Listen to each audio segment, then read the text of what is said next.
안녕하세요. 반갑습니다. 그로스 리서치 이재모입니다. 이번 영상에서는 2023년도 3월 19일부터 3월 25일, 3월 넷째 주 증시 중요 일정 같이 한번 알아보도록 하겠습니다. 우선 영상을 보시기 전에 구독과 좋아요, 알람 설정을 한 번씩 꼭 해주시길 바라겠습니다. 자, 그럼 본격적으로 3월 4주차 증시 일정 같이 한번 보도록 하겠습니다.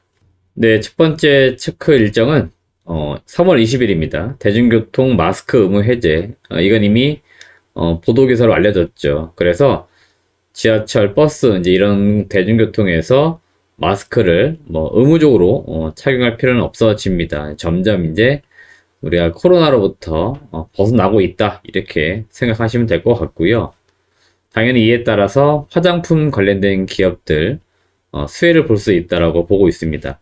실제로 지금 올해 들어서 코로나가 좀 끝나가는 분위기로 가면서 화장품 그 판매가 대략 한 10% 정도 증가됐다라고 합니다. 그만큼 이제 마스크를 벗게 되면서 특히 이제 여성분들 그 색조 화장 이런 것들이 점점 많이들 하시게 되면서 화장품 판매가 늘고 있고, 아무래도 사람이라고 하니 다 그렇잖아요. 그동안에는 이를테면 마스크 때문에 안 해도 됐었는데 이제 마스크를 벗게 되면서 하게 되니까 관심도도 늘고, 당장 사지 않는다 하더라도 매장에 한 번이라도 들려보고 이렇게 하는 거죠. 그러다 보니까 이제 화장품 섹터가 좀 수혜를 볼 것으로 예상이 되고 있고요.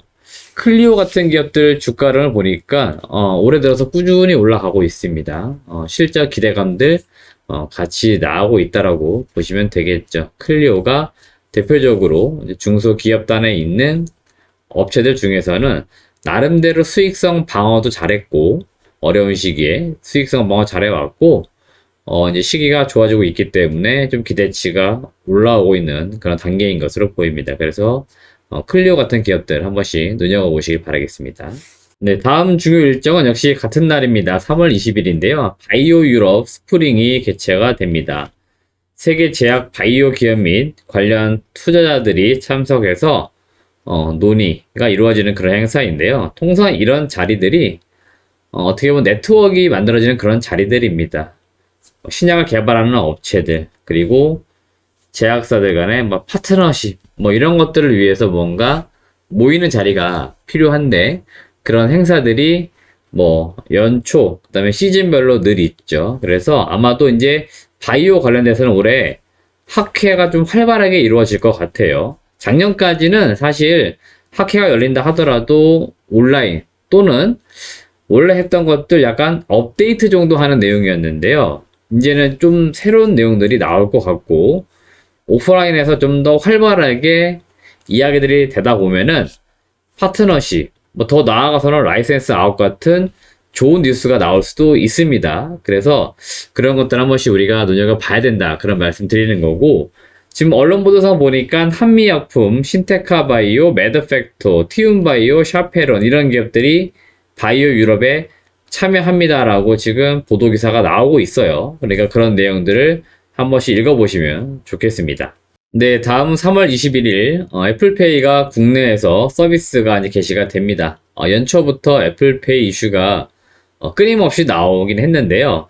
드디어 서비스가 개시가 되는 것 같아요. 그래서 이제 아이폰 가지고 계신 분들 이제 지갑을 들고 다니지 않아도 이 애플페이라고 하는 이 기술을 이용해서 결제할 수 있는 이런 이제 시기가 우리나라에도 도래를 하는 것으로 보입니다. 시장에서 말은 많아요. 애플페이가 들어와서 얼마나 점유율을 가져갈 수 있을 것이냐. 그리고 지금 가장 큰 문제는 뭐냐면 오프라인 매장에 그 결제를 하기 위한 NFC 단말기가 있어야 돼요. 근데 이게 다 지금 갖추어져 있는 상태들은 사실 아니겠죠. 이게 왜 그러냐면 소상공인 업주분들이 다 한 대씩 놔야 되기 때문에 이거 다 돈입니다. 그래서 이런 단말기들이 놓이는 시간이 또 있을 거예요. 그래서 이런 경우도 생기겠죠. 애플페이 결제돼요? 이렇게 물어보시는 분들이 많으실 겁니다. 근데 아직 우리 안 돼요, 또는 됩니다, 이렇게 이제 하는 경우들이 있겠죠. 이제 여튼 어떻게 되는 거냐면 간편결제 시장은 계속 커지는 거죠. 삼성페이도 지금 벌써 도입된 지가 5년이 넘었습니다. 그때만 하더라도 되냐 마냐 이야기 나왔는데 매년 결제 건수, 결제 금액 증가해요. 그래서 이용하시는 분들이 늘어나고 있기 때문에 전반적으로 간편 결제 시장은 점점 더 확산되는 거다. 애플도 아마 이런 걸 보고 들어온 거다. 이렇게 생각하시면 됩니다. 그래서 제가 볼 때는 우선은 뭐 NFC 단말기 깔아줘야 되니까 그런 업체들 한 번씩 보시면 좋겠습니다. 네, 다음 중요 일정은 3월 21일인데요. 이날은 대기업별 개별 이슈들이 좀 많습니다. 현대로템, SK이노베이션, 카카오게임즈 이런 기업들 각각의 이슈가 있는데요. 우선 현대로템하고 SK이노베이션은 보도기사가 나온 내용이 있는데 이거에 따른 다시 답변을 해야 되는 공식 기한이 도래를 하고 있습니다. 그래서 뭐 투자 관련된 내용이라든지 또는 수주 관련된 내용들은 상당히 중요하고 민감한 사항들이죠. 그래서 반드시 공시를 해야 되는데 보도기사가 먼저 나온 겁니다. 그래서 풍문에 따른 조회 공시가 들어간 사항이고 아직 다들 미확정일 겁니다. 그래서 확정되기 전까지는 계속해서 공시가 나올 거다라고 보시면 되겠습니다. 다들 내용 자체는 나왔을 경우에 호재로 나올 수 있는 이슈들입니다. 그래서 여러분들이 이러한 것들도 잘 챙겨보시길 바라겠고요. 카카오 게임즈는 보니까 신작 아키 에이지 워라고 하는 게임이 나오게 되는데 그 출시가 3월 21일 예정이 되어 있습니다. 네, 다음 중요 일정은 3월 22일 미국의 FOMC 회의 결과 발표이고요. 다음 주 메인 이벤트이자 이번 달 또 가장 중요한 이벤트 중에 하나가 될 것 같습니다. 우리나라 시각으로는 3월 23일 새벽에 발표가 될 건데 지금 시장에서 계속 말이 많죠. 그리고 최근에 미국 쪽에 실리콘밸리 은행, 크레딧 스위스 은행, 이런 기업들 지금 파산, 상황 안 좋아진다. 계속 이야기 들려오면서 금리를 동결을 한다. 0.25다. 또는 그 전만 하더라도 파월 의장의 의회 발언에서 0.5bp, 50bp 인상까지도 가능성이 제시가 됐고 시장에서 확률적으로 올라갔다 내려갔다 등락이 반복이 되었습니다.